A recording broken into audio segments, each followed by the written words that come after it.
Good evening. If you have a mobile phone, if you'd like to put it on silent, please. Thanks very much.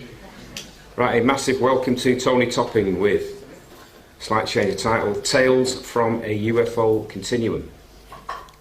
Tony Topping is the target of a covert interest group who knew about his UFO encounters, and in an exclusive talk to New Horizons, he goes very deep into his experiences using remote viewing.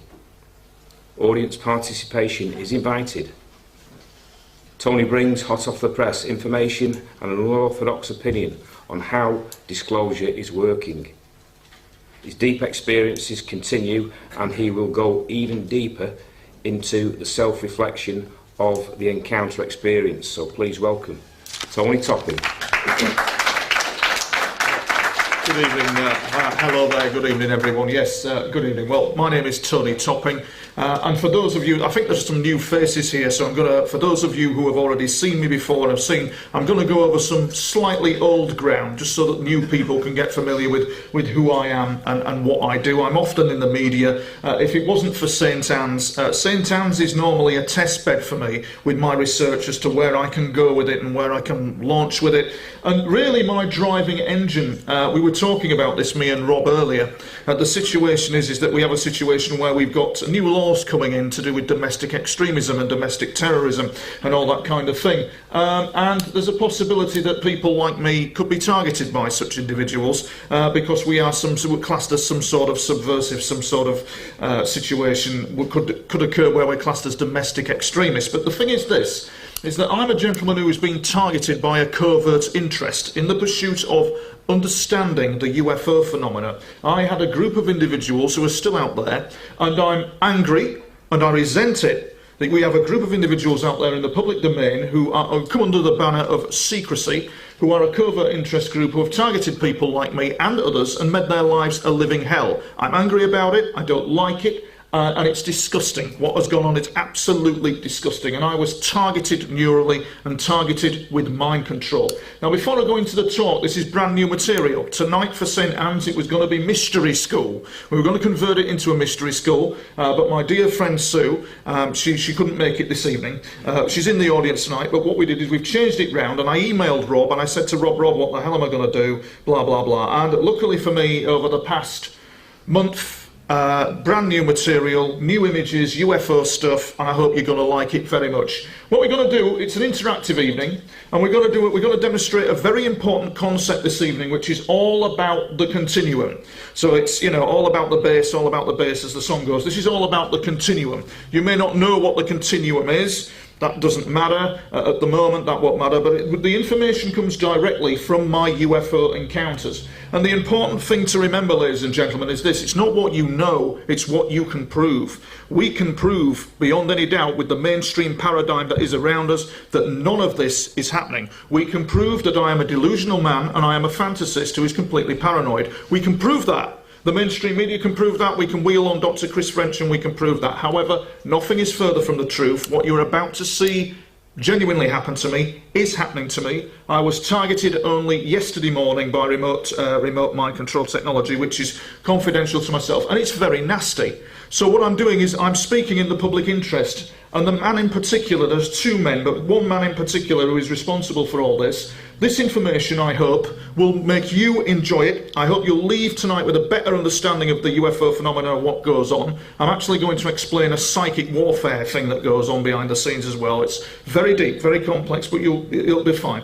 And we're going to have a look at some remote viewing. We're going to study remote viewing. We're just going to have a look at it, not to do remote viewing, but to actually understand the process of what the mind does when it's engaged in an environment which is in higher space-time, which is in a higher mind place, all that kind of thing.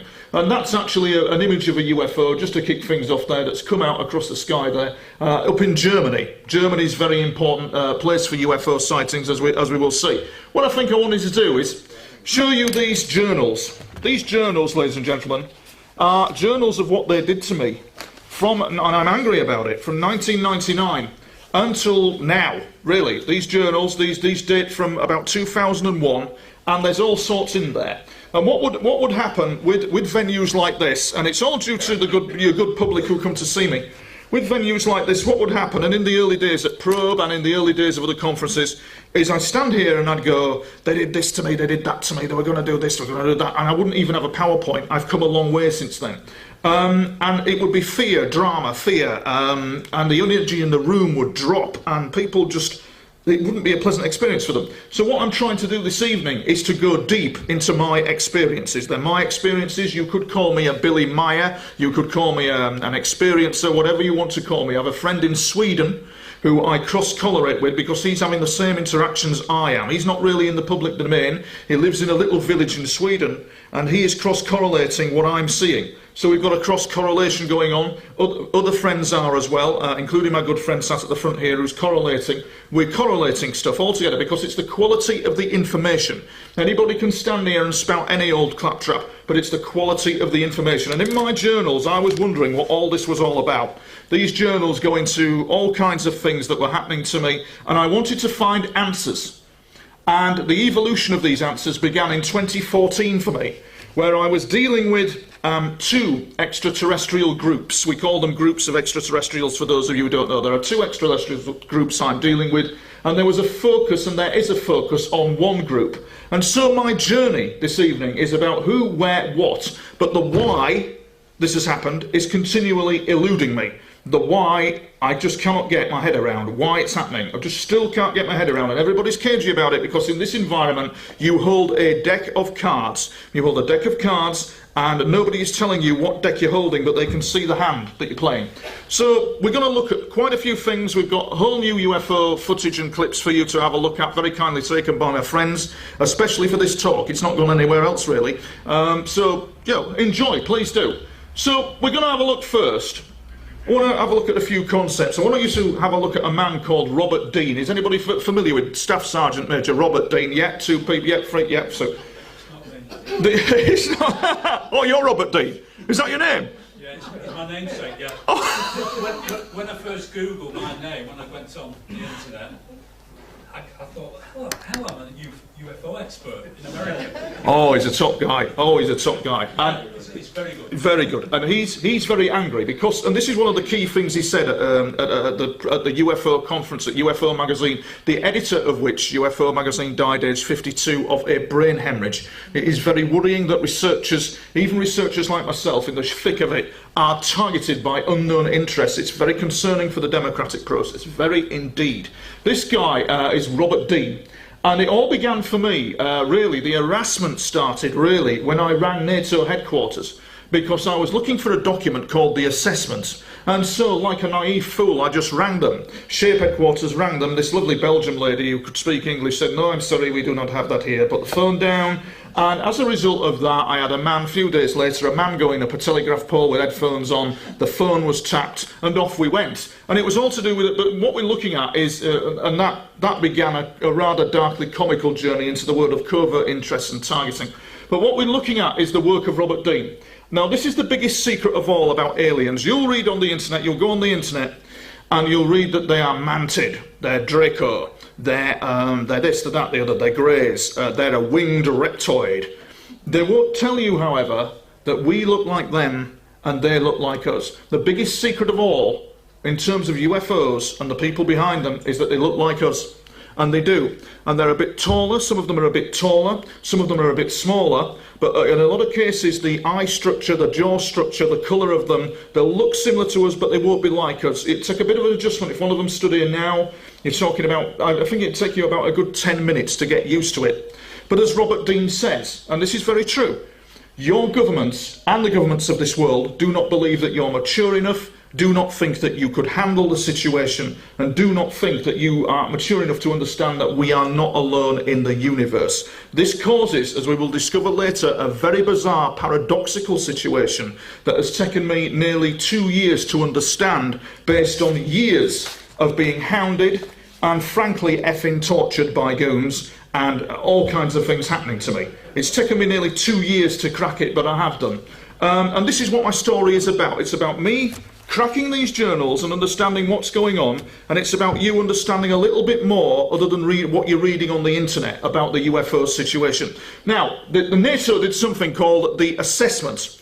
The assessment was all about, it was a top secret document to assess the UFO situation because the UFOs caused armed conflict at the height of the Cold War. What happened was you had UFOs coming in over the Soviet Union and UFOs coming over the Allied side, and the Russians thought that the Americans was attacking them, and the Americans thought the Russians were attacking them, and it nearly caused World War III. So NATO did something called the assessment. NATO are very deeply involved in the UFO situation, and NATO are also deeply involved in watching individuals who are targeted. They would be because they're a military organisation. And the conclusions reached by the assessment, which was done by NATO, was quite staggering. They said that we were and are the target of a service operation, sorry, target of a survey operation, Freudian slip, by several extraterrestrial groups. No military threat, their technology is very advanced. There's a story behind that which I'll go into later about them being no military threat and communication with them. And by my guess is by hundreds of years their technology is more advanced than us. And I guess, I'm taking a wild guess due to a lifetime of experience, there could be some civilizations out there who are less advanced than us.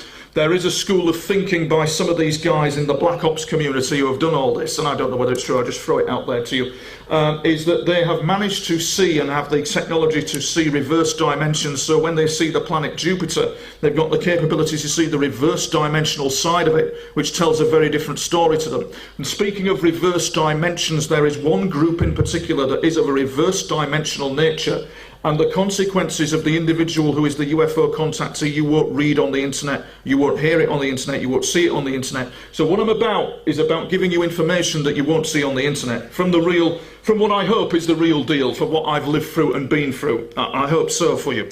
So, my first UFO incident, just going over some old ground for those of you who don't know me, was in 1992, where I had a situation occur where I had a UFO coming over the house, and it hovered there like that. That's about inaccurate. And it was all flashing lights. It was like something out of Close Encounters of the Third Kind. You wouldn't mind just dimming the lights, somebody would. Is that all right? It was like Close Encounters of the Third Kind. It came over the house like that, and it hovered for a good 5 seconds, and then went on its way. And I was absolutely shocked. I was really shocked by it. I couldn't understand what was going on, and I wandered around for days, traumatized. And my first psychic contact with what you would term an extraterrestrial, my first actual psychic contact, was in about 1997, where I was fast asleep. I was actually asleep, and I was shown a vision. What you've got to imagine with UFO contact is they don't just come over your house, there's more to it than that. It's to do with reality constructs, it's to do with the alteration of the landscape of the dreams that you're having. They walk into your dreams. You'll know about it if they do, ladies and gentlemen, because they'll walk into your dreams. And behind all that situation are covert interests who are only interested in keeping this quiet. They don't think you can handle it, they don't think you're mature enough, and they think you'll run out the door. You're not running out the door at the moment, are you? No, you're not, because you can handle it. And you can handle it. What I get very angry about is what I came across and what they did to me, which was absolutely disgraceful. And you should be angry about that, because it's not very good. But Robert Street, that's my old house in Robert Street, and I'm fast asleep, and my mother had an old dresser. She had this old Victorian dresser, and next minute I know, I'm asleep, I recall it quite well, this woman walks into my dreams as clear as day. We weren't just dreaming, it was like some sort of artificial reality, Inception type thing. In she comes, blonde hair, blue-eyed, tying her hair back, she turns around to me and just says, "How do I look?" Now, is that somebody gaslighting, or is that a genuine experience? I think it was a genuine experience, because there was no doubt in my mind that she was who she was, yeah? And radiating with health. Now this, ladies and gentlemen, this image here is as close as we will get to her. The closest we will get to what she looked like, but she radiated more health. The eyes were less prominent, the eye area there was less prominent, but blue, more blue-eyed, yeah? This was taken at a UFO conference, where it is claimed that that woman was a hybrid ET, so it is claimed. It's actually, as I understand it, I'm using her as an example, bless her, but it's actually Stan Romanek's daughter, from what I'm told. If you don't know who Stan Romanek is, he's a guy who was involved in an ET hoax with a big inflatable ET, but he went very deeply into the UFO situation and was then taken away on child porn charges by the Department of Homeland Security. Now, what is very worrying is that, according to Steve Bassett of the UFO Disclosure Group, who's doing the Citizens UFO thing, he's been greatly concerned over the fact that they've got researchers being poisoned. Researchers, one guy, his first name is James, he was looking at artificially intelligent UFOs, which is something that is really, really wild, frankly, and I'll come to that later. But they did his family did a toxicology report to discover that he had unusual levels of high poisoning in his bloodstream with unusual chemicals from mercury to lead, and it had killed him. Philip Coppins as well, who was looking at something called the Gulf Breeze 6 incident, where some military men had contact with a UFO, and the UFO was giving them predictions. So it can be a dark area, it really can. But what we're looking at there is the closest, I think, to what she actually looked like, but the eyes were a lot bluer. That's a fantastic example, is that, ladies and gentlemen? It really is. That's my stage school that I went to, which was the Academy of Live and Recorded Arts. I had a lot of fun there, and nothing really happened with the UFOs until I left that stage school, and I had an incident in Paddington, in Praed Street, Paddington, in about 95 it was, where I thought a UFO was going to crash into a block of flats. It came across the street like that, nearly went into a block of flats. I nearly ran for a fire engine and said, look guys, that thing's going to crash into a block of flats, and it vanished. And that will be the start for me of many interactions to come with them that will lead us penultimately to what I'm going to show you tonight. What I'm showing you tonight all comes from them at a very drip level. So this is what we're looking at, and very interesting it is as well. This is I'm sure those of you who know me have seen this before, but for those of you who don't know me, I call this my primary UFO incident. This is a situation that occurred during an incident in 1999 where the UFO came in and is going to illuminate a TV antenna. Now, it is as a result of that UFO coming in that I started having some very strange goings-on indeed. And what would happen is, if you're monitored by a covert interest group, no matter who they are, and we've got to make the very important distinction of those who are out in the police protecting us from crime and the people I speak of, which is a very, very different ballgame altogether. A very different ballgame altogether. Now, what we've got here is the UFO coming in. It's going to illuminate a TV antenna. It was in 1999, and it's got three kind of domes on it. It rotates, it goes backwards. It went on ITV this morning. Dr. Chris French said it's a helicopter, as it promptly reverses backwards on it. So it just reversed backwards. It's on no approach corridor. It doesn't even have a civilization strobe sequence. It was sent for image analysis. The analysis concluded that it was a UFO. Of that there is no doubt. So that's the incident that led to me getting harassment, and it got a bit crazy, ladies and gentlemen. She knows, because I believe, it is my belief, you don't have to believe it's my belief, that this is a female pilot. I believe that she is not of this earth. I believe that she's non-human intelligent, and she's just about to go behind the tree. The craft is under intelligent control. I assure you that I've been buzzed by UFOs. Little dots of light have come after me. We were up in Crawley about 2 years ago, and we kept getting annoyed by one. We used one of these. We attempted to use one of these. It backed off us because it can get risky. So we kind of like we were using a laser pen to just try and signal. Which you're not supposed to do, as I understand, so we packed that in. But basically, when one of them comes near, it is rumoured that a laser pen will get them away from you. So she's going to go behind the tree. She then realises that she's gone behind the tree and I won't be able to see her, and now she can't see me, so she comes out again. So what we've got is two manoeuvres there, and then that resulted, ladies and gentlemen, and I'm sure some of you who know me will know of this, but for those of you who don't, this resulted in what's known as an unmarked helicopter incident. And what happened is that we had a helicopter that we've had recently, in the past 2 weeks, a further military incident over the town with UFOs and aircraft, which I'm going to show you. But what happened then is the helicopter just appeared from nowhere there, and it hovered over a roof. It just hovered over the rooftop, and then it kind of like went across a road, and that's it there. And it went for analysis, did this helicopter. This helicopter is not on issue to any special forces in the UK. It's on issue to American, and it's on issue to Brazilian and Canadian forces, but the RAF don't actually have one. They use a different type of helicopter than the RAF Special Forces. They use an Augusta, an Italian. This is an AS555 helicopter, what we're seeing here. Now what happens is that the helicopter then does this most unusual manoeuvre, as if it's out of a Jason Bourne film, in that it hovers above that lamppost there, at that height. That's a very fine example of it hovering, across the Canal of Fishermen, who start absolutely protesting and screaming and putting their hands on their hips. Cars are popping the horns. That helicopter is hovered there and he's side on to me.